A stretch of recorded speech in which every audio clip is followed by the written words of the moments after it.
día de calor.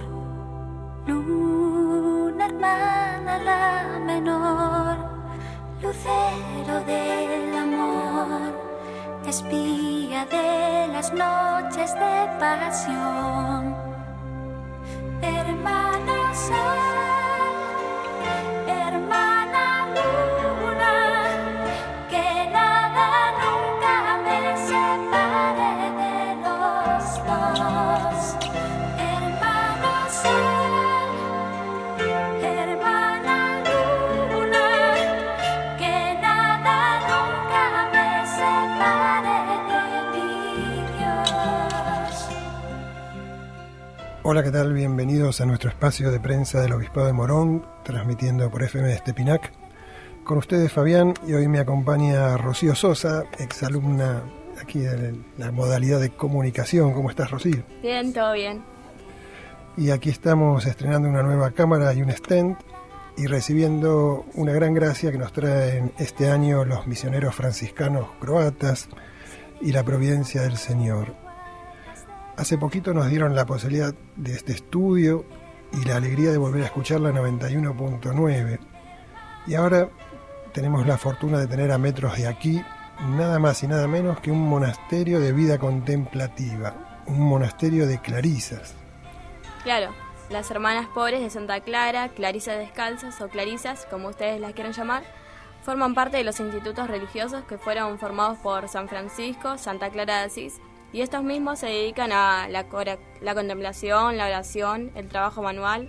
Estas hermanas provienen de México, del monasterio Nuestra Señora de Guadalupe, de la ciudad de Chetumal, y uno de los que más vocaciones tiene, con religiosas de todas las edades. Entre estas postulantes y las de solemne consagración, suman 70 clarisas y 9 de ellas aceptaron la propuesta para venir a nuestro país. Esto es muy importante. La vida contemplativa dentro de la Iglesia es muy valiosa y absolutamente necesaria, como nos subraya el Padre Jordán. ¿Y quiénes lo necesitamos más? Aquellos que llevamos vida activa, que no tenemos tiempo muchas veces de llenarnos de Dios y de su Evangelio, para después predicarlo, animarlo y vivirlo.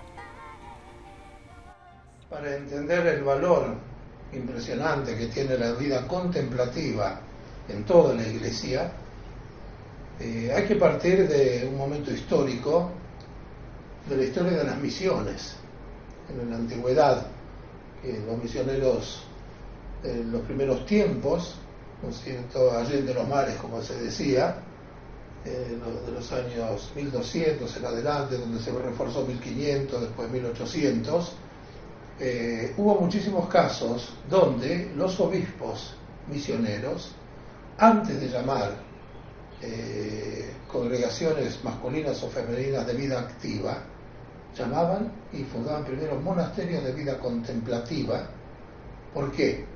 Porque era, es decir, la oración, la contemplación, ¿no es cierto?, de Dios, de la Iglesia, etcétera, el misterio de la Iglesia de parte de estas gentes, fueran masculinas o femeninas, eran las que preparaban el campo, o digamos, lo araban, lo preparaban para que la llegada de misioneros al poder sembrar, encontraran un campo bien ya preparado para sembrar las semillas del Evangelio. Y así ha sucedido a lo largo de toda la Iglesia. Ha habido momentos fuertísimos, maravillosos, donde la vida contemplativa explotó. El caso a lo mejor el que más recuerdo es en tiempo de San Bernardo de Claraval. Él solo con sus 5 hermanos, que fueron también monjes, creo que fundaron en Europa, no sé, arriba de 700 monasterios. Es decir, el valor de la vida contemplativa es grandioso y necesario dentro de la Iglesia. Hubo varios obispos que se enteraron sobre la fundación de este monasterio. Y en una reunión de las últimas que tuvo el episcopado, me fui hasta Pilar ya para ver a algunos obispos amigos, etc. Y ahí se presentaron 2 obispos preguntándome si no podría ayudarlos a la fundación también de monasterios de contemplativas en sus respectivas diócesis. Son ellos Monseñor Conejero Gallego, el obispo de Formosa, muy entusiasmado, y el otro es Monseñor Buenanueva, el obispo de San Francisco. Y detrás de él algunos atisbaron a pedir, pero por ahora hay que esperar. Es decir, con eso quiero hacer ver a todos la importancia de la vida contemplativa dentro de la Iglesia. Como ustedes bien sabrán, todo tiene un procedimiento, una historia que se lleva por detrás, y ahora el padre Jordán nos va a contar las etapas del monasterio en Morón. La historia de esta inminente apertura del nuevo monasterio contemplativo en la diócesis de Morón se remonta a 40 y tantos años atrás, cuando con Vero, mi hermano el padre Vero, tuvimos experiencias muy profundas en el trato en este caso nuestro, con las clarisas, las hermanas pobres fundadas por Francisco y Clara. Allá en Bolonia, donde estuvimos 5 años preparándonos en filosofía y teología para ser sacerdotes, aparte religiosos, tuvimos la bendición de Dios, no es suerte, sino bendición de Dios de conocer el monasterio de Santa Catalina de Bolonia. Ese monasterio se distingue por un hecho histórico muy llamativo. ¿Por qué se llama Santa Catalina de Bolonia? Porque la santa, que es la protectora de ese monasterio, después de 500 años, ya pasados 500 años, su cuerpo se conserva incorrupto a la vista de la gente, ¿no? Y es un atractivo espiritual muy fuerte. En esos tiempos, con Vero, como teníamos pocos lugares para visitar, íbamos muy a menudo al convento que llamaban de la Santa, y ahí tuvimos experiencias maravillosas con las religiosas, experiencias personales que nos han ayudado a llegar realmente con alegría y con gozo al sacerdocio y seguir viviéndolo, y después experiencias de otros que nos han comentado, sobre todo de sacerdotes, ¿no?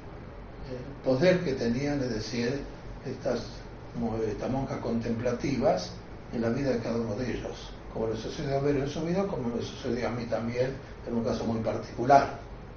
Entonces es ahí donde surge el deseo. Nada más vio como los jóvenes son idealistas, en ese tiempo que teníamos 23, 24 años cada uno de nosotros, entonces se distingue el joven por el idealismo, ¿no es cierto? Tiene una fuerza interior impresionante. Más de una vez hablamos, bueno, el día de mañana cuando volvamos a Argentina, Dios mediante, podríamos fundar un monasterio de clarisas. Ahí parte.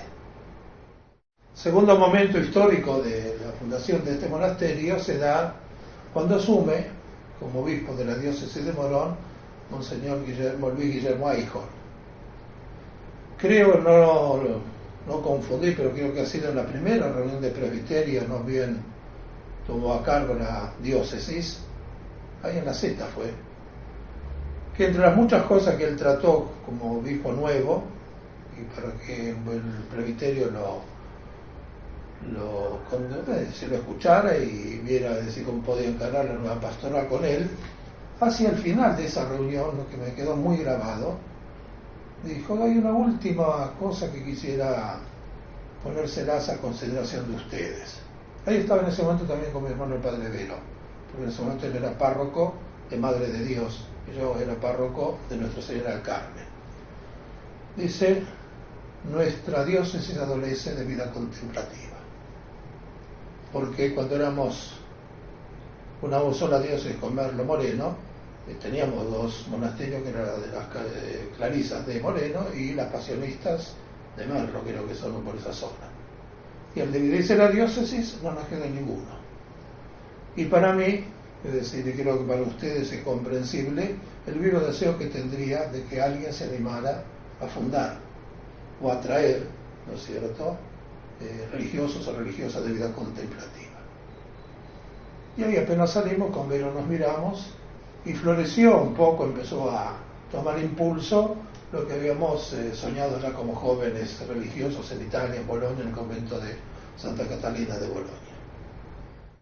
Acto seguido nos entusiasmó la propuesta de Monseñor Luis Guillermo, y bueno, pero pasó un tiempo. Se planteaban 2 dificultades o 2 desafíos los más importantes. ¿Dónde construir el monasterio? Eso significa también con qué construirlo, ¿no? Y la segunda, ¿dónde conseguir religiosas, ¿no es cierto?, para la fundación. Son dos cosas de vital importancia, sin las cuales no se puede fundar. Siempre decir una cosa que teníamos arraigado de jóvenes, casi de adolescentes, de mi padre. Mi padre fue siempre un cultor maravilloso de la providencia de Dios. Con Vero, con mis otros hermanos, la hemos visto, no es que me contaron que mi padre era porque era cultor de la providencia de Dios, no, lo experimentamos personalmente muchísimas veces en la vida de nuestra familia. Y mi padre, hasta el día de su muerte, siempre tenía esa cosa delante de sus ojos, la providencia de Dios. Y lo adquirimos también, Vero y yo. Y bueno, se empezó a rezar, pedimos oraciones a las Clarisa de Moreno sin saber para qué era, y para ver cómo se resolvía. Pasaron años y años. No encontrábamos el lugar. Hasta que un día estábamos con Vero paseando detrás de nuestra casa, donde está la pileta grande, y ahí existía una estructura desde hacía 25 años, una estructura de cemento que había sido pedida para que se construyera ahí en su momento un seminario, el seminario mayor de los franciscanos para filosofía y teología, ¿sí? ¿Por qué? Porque en ese tiempo los estudiantes franciscanos de la provincia de San Francisco Solano iban para filosofía y teología al máximo, les quedaba muy cerca. Después, por distintas circunstancias, no se siguió adelante y quedó el esqueleto 25 años. Y ese día estábamos con Vero rondando por ahí, no sé a quién de los dos se le vino la pregunta o dijo algo, pero fue algo así de parte de él o de parte mía. Jordano, me dice él, tanto buscar el lugar si lo tenemos frente a nuestras narices. A mí le dice, yo lo pensé muchas veces, pero pensé que para fundar un monasterio de contemplativa tenía que ser un lugar apartado, solo, ¿no es cierto?, donde no molestara el bochinche, el ruido, etc. Y me dijo, no, esto sería fenomenal. Y ahí, bueno, Dios ahí nos indicó con una claridad meridiana que el primer obstáculo había sido salvado. El segundo obstáculo, no obstáculo, la segunda exigencia tremenda, más difícil todavía a lo mejor que esta. ¿Dónde conseguir algún monasterio que se animara a fundar? Sobre todo teniendo en cuenta la tremenda crisis, ¿no es cierto?, de vocacional que hay en todas las órdenes y congregaciones religiosas, sean masculinas que femeninas. Y nuevamente la providencia nos señaló el camino. Y nos lo señaló de una manera realmente extraordinaria. Cuando ya decidimos que ese podría ser el lugar donde construir el monasterio, nos pusimos manos a la obra para la segunda parte, que era conseguir religiosas es decir, contemplativas con espíritu misionero. Pasaba el tiempo hasta que también, no es circunstancia, no, la providencia de Dios nos hizo conocer al padre Fernando Mendoza, un mexicano que era y es hasta el día de hoy el encargado en la curia general de los frailes menores en Roma, justamente de todos los que son de vida contemplativa, enganchadas o que tienen mucho que ver con la orden franciscana, en primer lugar las clarisas, y después están las concepcionistas también. Es la otra segunda familia de contemplativa, es decir, que está, no digo perteneciendo a la orden, pero está dentro de la segunda orden también, dada por Francisco y Clara. Y les escribimos una carta a él. Y él fue el que nos dio las primeras indicaciones, o las primeras, ¿cómo se dice? Es decir, nos indicaba un poco el camino a recorrer, por donde debería ir. Entonces nunca me olvido, creo que las cartas, sí, todas las cartas después que carteamos con él y con otros, están todas guardadas por parte del archivo. Dijo, hay 3 lugares en el mundo, de lengua castellana por supuesto, donde hay una abundancia de clarisas en varios monasterios. México en primer lugar, Colombia en segundo lugar y Perú, que no sabíamos tampoco. Bueno, como él era mexicano, sabíamos que conocía casi todos los monasterios de México, le insistimos que nos indicara uno. Bueno, y él nos indicó uno, monasterio de Clarisas, en un pueblo, en una ciudad, bueno, no es pueblo de ciudad, porque es ciudad capital de un estado de México, que se llama Chetumal. Nosotros ni sabíamos dónde quedaba, tuvimos que buscar en el mapa, etcétera, etcétera. Y bueno, ahí conseguimos la dirección, y le mandamos una carta a la entonces abadesa de ese monasterio.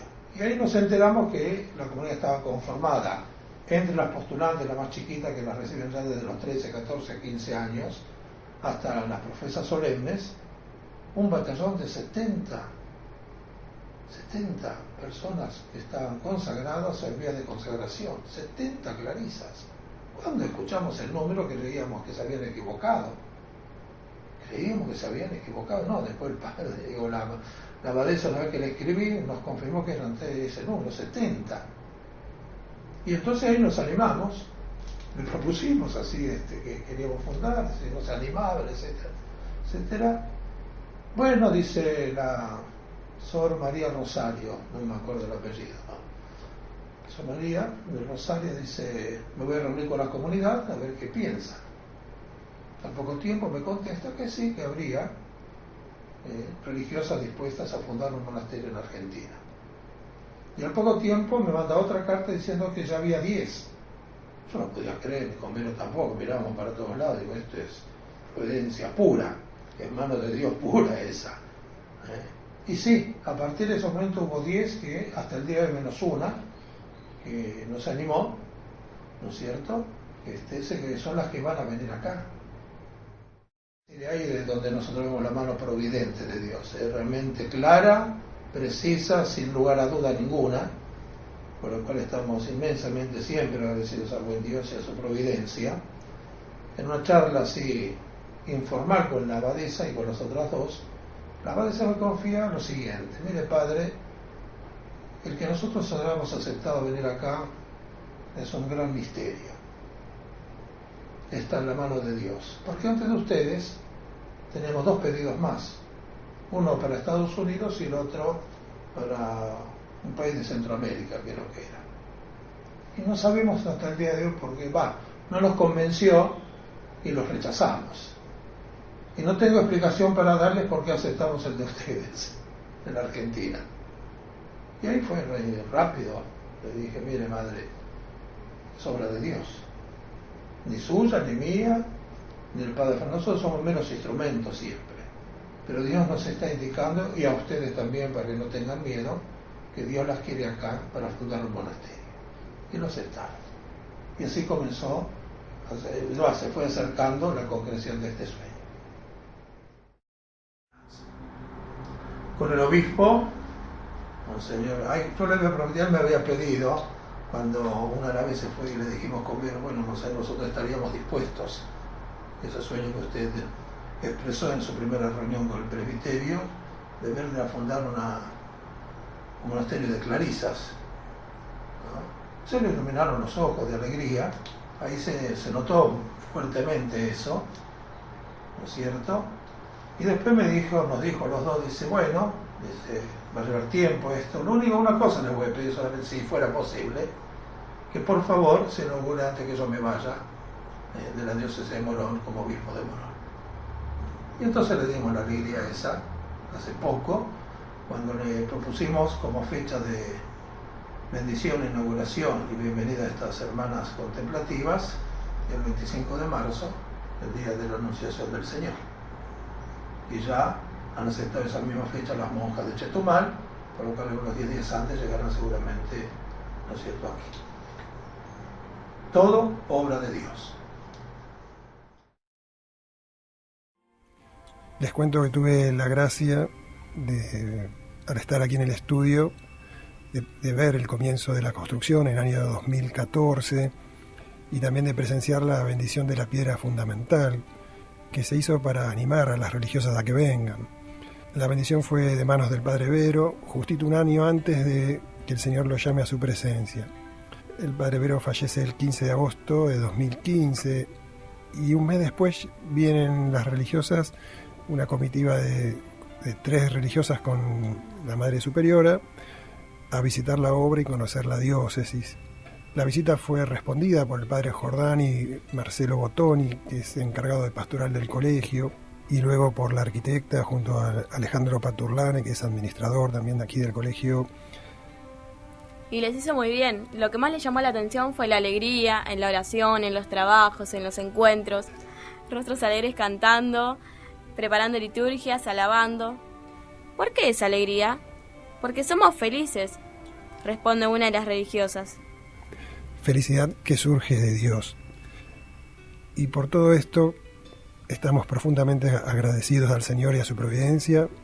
Y bueno, nos despedimos con mucho gozo, con mucha esperanza, esperando el momento de la inauguración. Nos despedimos con una anécdota con el Papa Francisco, que también nos va a contar el Padre Jordán. Y también les recordamos que hay una cuenta para colaborar con la construcción del monasterio, cuyos datos se encuentran en nuestro sitio web www.obispadomorón.org.ar. Bien, muchas gracias, Rocío. Bienvenida a este espacio. No, gracias a vos. Ustedes creo que saben que Vero, mi hermano Vero, era el confesor de Monseñor Bergoglio, y cuando Dios lo eligió para el cargo de sucesor de Pedro, obispo de Roma, quedó, por supuesto, la amistad entre ambos, y más o menos periódicamente se mandaban cartitas cortas. No, mi hermano tenía el poder de síntesis que yo nunca tuve, y el Papa, si tenía el poder de síntesis y meter a los obispos acá, tuvo que adquirir mayor poder de síntesis, ¿no es cierto?, como pastor de la Iglesia Universal, poder dirigirse a todos. Y entre esas cosas, Vero le manda una cartita diciéndole los planes que había en el futuro dentro de la orden nuestra, la provincia franciscana nuestra, entre los cuales había 5 puntos que le propuso. Y uno de ellos le notificó, Dios mediante, santidad, es decir, vamos a tratar de fundar un monasterio de contemplativas, serían hermanas clarisas, de la segunda orden franciscana. Ha pedido también justamente de Monseñor Eichhorn cuando dio inicio a su labor pastoral en la diócesis de Morón. Le contestó en 5 líneas, no más. Bueno, querido Padre Vero, me alegra mucho todas las cosas que usted me notifica, pero hay una que me importa muchísimo, que es la fundación del monasterio de Clarisas. Voy a rezar mucho para que eso realmente Dios, a través de ustedes, lo haga realidad. Y así fue.